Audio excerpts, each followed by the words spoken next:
अस्सलाम वालेकुम। आज हम अपने अगले लेक्चर का आगाज़ करने जा रहे हैं। हम मुस्लिम मुफक्किरीन तालीम के बारे में पढ़ रहे थे, जिसमें आज हम इब्न सीना के बारे में पढ़ेंगे। इब्न सीना जिनकी तारीख़ पैदाइश 980 ईस्वी है और आपकी तारीख़ वफ़ात 1038 ईस्वी है। आपका पूरा नाम अबू अली हुसैन बिन अब्दुल्ला बिन हसन बिन अली बिन सीना है और आप इतने जिस नाम से मशहूर हैं वो है शेख अबू अली सीना के नाम से आप मशहूर हैं, जबकि यूरोप वगैरह में आपको एविसीना के नाम से जाना जाता है। आपने अपने मुताले के ज़रिए तसव्वुफ़, तिबियात, फल्कियात, रियाजी, मौसीकी और माबादुल तिबियात में कमाल दर्जा हासिल किया था। आपकी तसानीफ बहुत सारी, लेकिन सबसे जो मशहूर आपकी तसनीफ़ है उसका नाम है अल-शिफ़ा और ये 18 जिल्द पर मुश्तमिल है। इसे जामिल उलूम या इंसाइक्लोपीडिया भी कहा जाता है। इसमें आपने मुख्तलिफ उलूम पर बहस की, जिसमें फल्कियात, तिबियात, माबादुल तिबियात, कीमिया, रियाजी, मौसीकी, हयातियात और इस तरह के दूसरे बहुत से मज़ामीन पर आपके बहस की है।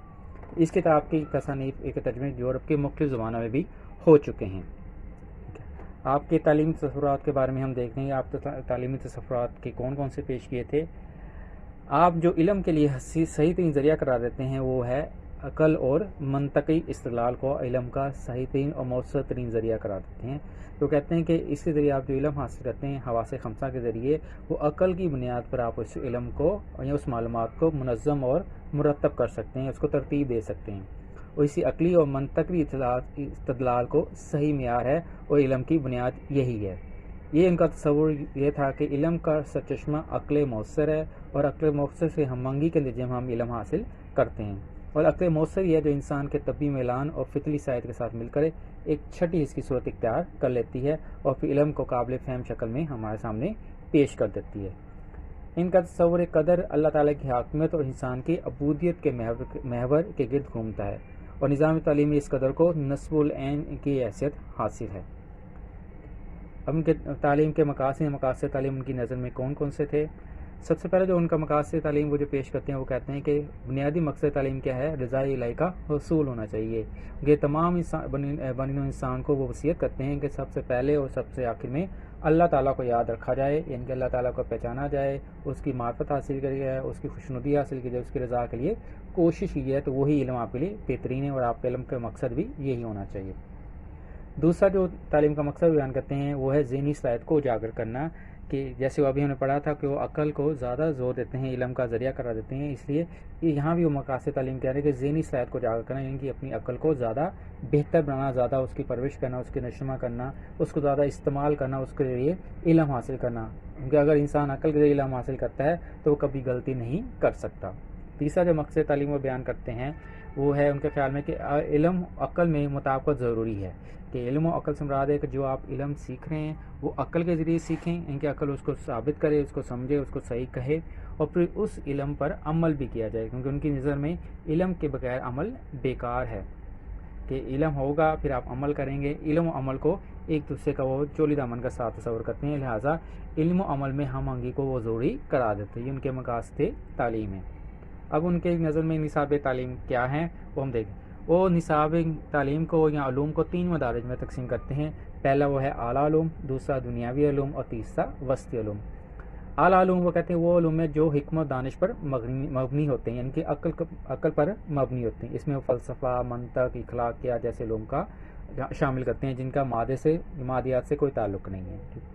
दूसरा है वो दुनियावी उलूम में तकसीम करते हैं जिसका ताल्लुक़ दुनिया यानी कि मादे से है, जैसे इल्म कीमिया, इल्म तिबियात है, इल्म तिब है, इंजीनियरिंग है, ठीक है ना, और फ़नून वगैरह है, खेती बाड़ी है, इस तरह के जिनका मादे से ताल्लुक़ है। तो ये निसाब तालीम को करार देते हैं। और तीसरी किस्म है वस्ती उलूम है। वस्ती यानी कि मरकज़ी उलूम है जिनका दुनिया और आला और दुनियावी दुनिया के दरमियान बयान ताल्लुक़ है, दोनों से ताल्लुक़ है, ठीक है। इनका कुछ खसूसियात के लिहाज से वो मादी दुनिया से ताल्लुक़ रखते हैं, कुछ खसूसियात के लिहाज से वो माबादुल तिबियात से ताल्लुक़ रखते हैं, यानी कि इस दुनिया से परे से ताल्लुक़ रखते हैं। मसलन इल्म हिंसा है, इल्म फ़ल्कियात है, मौसीकी है, हिसाब वगैरह, इनको वो वस्ती उलूम में शामिल करते हैं। پھر ان کے حکمت تدریس ان کے بارے میں کیا ہے، باقاعدہ طور پر انہوں نے کوئی خاص تفصیل تو بیان نہیں کی کہ تدریس کے کون سے طریقے ہونے چاہیے، لیکن وہ مدرس بھی تھے، ان کی اس لحاظ کو دیکھا جائے تو انہوں نے کچھ چیزیں ان کی جو زندگی سے ہمیں نظر آتی ہیں وہ ہم دیکھ لیتے ہیں کہ انہوں نے کیا کرتے تھے کہ علم کے لیے یا پڑھنے کے لیے ان کا ایک طریقہ تھا کہ وہ رات کا ایک مخصوص حصہ وقف کرتے تھے علم کے لیے، اور یہی طلباء کے لیے مشہور رہا ہے۔ اس میں طلباء کو مختلف ہدایات بھی دیتے ہیں، جس میں کہتے ہیں کہ طلباء کو چاہیے کہ وہ ریاکاری سے بچیں اور خلوص نیت سے علم حاصل کریں، اسلامی عبادات اور شعائر کی پابندی کریں، یعنی کہ نماز، روزہ، زکوٰۃ وغیرہ اس طرح کے جو اسلامی عبادات ان پر عمل کریں۔ اس طرح جسمانی صحت کے لیے وہ کہتے ہیں کہ بلا ضرورت وہ لذتوں کا استعمال نہ کرے، ٹھیک ہے۔ اس طرح عقل اور سعادت حصول کے لیے دنیا معافیہ سے بے نیاز ہو جائیں، یہ ان کے کچھ ہدایت ہیں یا نصیحت ہے بچوں کے لیے۔ اب استاد اور شاگرد کے تعلقات کے بارے میں وہ کیا کرتے ہیں وہ ہم دیکھ لیتے ہیں۔ یہاں ان کی ایک وصیت ہے جو انہوں نے پیش کی تھی، اور یہی سب کے لیے بڑی اہم ہے، جس میں وہ کہتے ہیں کہ تم کو سب سے پہلے اور سب سے آخر میں خدا کا خیال رکھنا چاہیے اور اپنی آنکھ میں اس کا دیدار کا سرما لگانا چاہیے۔ اس کے بعد پاؤں جما کر کھڑے رہنا چاہیے۔ تم کا معلوم ہونا چاہیے کہ سب سے بہتر حرکت نماز، سب سے بہتر سکون روزہ، سب سے مفید نیکی صدقہ، اور سب سے رائگاں کوشش ریاکاری ہے۔ بحث و مباحثے میں مشغول رہنے سے دل کا زنگ دور نہیں ہوتا۔ بہترین عمل وہ ہے جو خلوص نیت سے کیا جائے، اور بہترین نیت وہ ہے جو علم سے پیدا ہو۔ لذتوں کا استعمال صرف اس غرض سے کیا جائے کہ طبیعت کی اصلاح ہو، آدمی کا وجود قائم رہے یا نو کو بقا حاصل ہو، اس کے ساتھ قواعد شریعہ کی پابندی میں خلل نہ آنے پائے، اور جسمانی عبادت کا ہمیشہ پابند رہنا چاہیے۔ یہ وصیت ہے جو انہوں نے طلباء کو دی تھی، اساتذہ اور طلباء دونوں کے لیے انہوں نے کی تھی۔ تو آج ہم نے ابن سینا جو ہمارے مسلم مفکرین تعلیم تھے ان کے بارے میں پڑھا، ان کے تعلیمی تصورات کیا تھے، انہوں نے مقاصد تعلیم کون کون سے بیان کیے تھے، ان کے خیال میں نصاب تعلیم کیا ہونا چاہیے، حکمت تدریس کیا ہے ان کے بارے میں، اور پھر آخر میں استاد اور شاگرد کے تعلقات کیا ہونا چاہیے، یہ ہم نے پڑھے تھے۔ امید آپ کو سمجھ آیا ہوگا۔ السلام علیکم۔